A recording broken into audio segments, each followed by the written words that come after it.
Good afternoon students. आज हमारा lesson 1.4 journey to the west. आज हम शुरू करेंगे। जर्नी यानी क्या होता है? सफ़र। और वेस्ट यानी क्या होता है? पश्चिम। पश्चिम दिशा की जर्नी, इस पे ये लेसन है। आज हम ये लेसन पढ़ेंगे।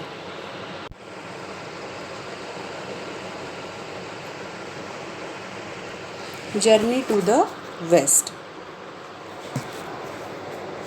When we read the word journey to the west, we naturally start thinking about a journey to western countries. जब हम ये पढ़ते हैं कि पश्चिमी देशों की यात्रा, यह शब्द जब हम पढ़ते हैं तो स्वाभाविक रूप से हम क्या सोचने लगते हैं? जैसे हम स्वाभाविक रूप से वहाँ के देशों के बारे में सोचने लगते हैं, जैसे कि इंग्लैंड एंड अमेरिका। जैसे कौन से देशों के बारे में सोचना शुरू करते हैं हम? वेस्ट साइड के, इंग्लैंड और America. But west is a relative term. लेकिन जो जैसे एक बार पश्चिमी का शब्द क्या होता है? But west is a relative term. क्या होता है? पश्चिमी शब्द का अर्थ क्या होता है? सापेक्ष होता है, तुलनात्मक होता है। For countries to our east, अपने से पूर्व की ओर की देश जो है, वी आर द वेस्ट, हम क्या है? वेस्ट की ओर है। This particular journey that we are going to read about was actually a journey from China to our own country. जैसे कि मतलब अपने पूर्व की ओर के देशों की दृष्टि से हम पश्चिम की ओर है, लेकिन जब हम कोई विशेष यात्रा के बारे में पढ़ने वाले होते हैं तो एक्चुअली हम लोग क्या करते हैं कि चीन से लेकर हमारे देश तक की यात्रा के बारे में सोचते हैं। It was made by the famous 7th century travel Xuanzang. 7वीं शताब्दी के जो प्रसिद्ध यात्री हुआ करते थे, युआन शुआंग ने यह यात्रा की थी। इन 10 डेज, उन दिनों में, travelling from China to India was not easy task. उस समय में चीन से लेकर भारत की यात्रा करना कोई आसान बात नहीं थी। One had to travel thousand of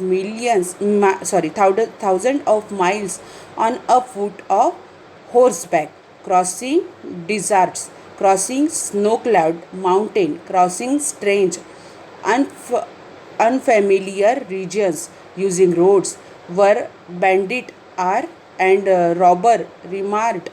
robbers यानी क्या होता है? चोर। who could do it. मतलब देखो, उन दिनों चीन से भारत तक की यात्रा क्या नहीं थी? आसान नहीं थी। रेगिस्तान लगने पड़ते थे, है कि नहीं?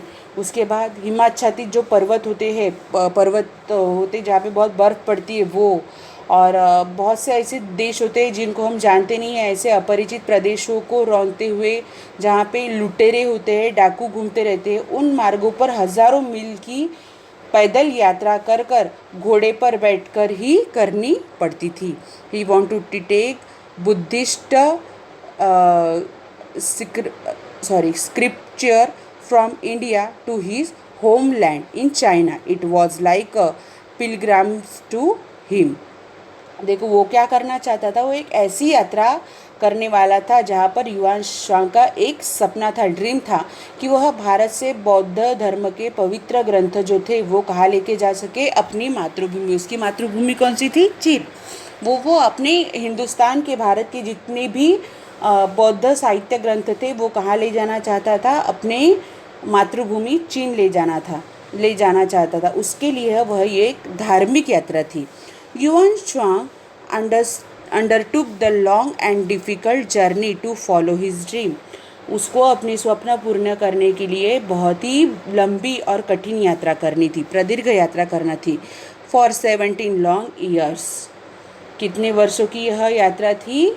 वह 17 वर्ष की प्रदीर्घ यात्रा थी। Suffering many hardship on the way. अब ये यात्रा करते वक्त उसके रास्ते में कई कठिनाइयाँ भी आई, लेकिन उन कठिनाइयों को पार करते हुए वह 17 साल की उसने यात्रा की। He travelled across the Gobi desert. वो यात्रा करते वक्त वह कहाँ से गुजरा? गोबी नाम के रेगिस्तान से गुजरा। He travelled across Gobi desert, then along the Tian Shan mountain range, और उसके बाद वह कहाँ से गुजरा? तियान शान पर्वत श्रृंखला से होकर गुजरा। and on along Silk Road throughout a region and are now Kyrgyzstan, Uzbekistan, Afghanistan and Pakistan. और उसके बाद वो गुजरात सिल्क रोड से, सिल्क रोड यानी रेशम मार्ग से वह निकला और फिर वह किर्गिस्तान, उज़्बेकिस्तान और पाकिस्तान के नाम से जाने वाले प्रांतों से होकर उसने यात्रा की। In India, he traveled to many part of gathered many important manuscript। उसके बाद उसने क्या किया कि उसने भारत के विभिन्न स्थानों की यात्रा की और उसने अनेक महत्वपूर्ण पांडुलिपियाँ जो थी वह एकत्र की।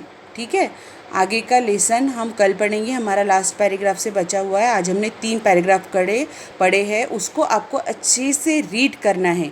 वर्कबुक में भी हमें जो हमारा लेसन है उसका हिंदी में रूपांतर दिया गया है, वो भी आप रीड कर सकते हो। Okay students, good bye. कल आगे का लेसन देखेंगे।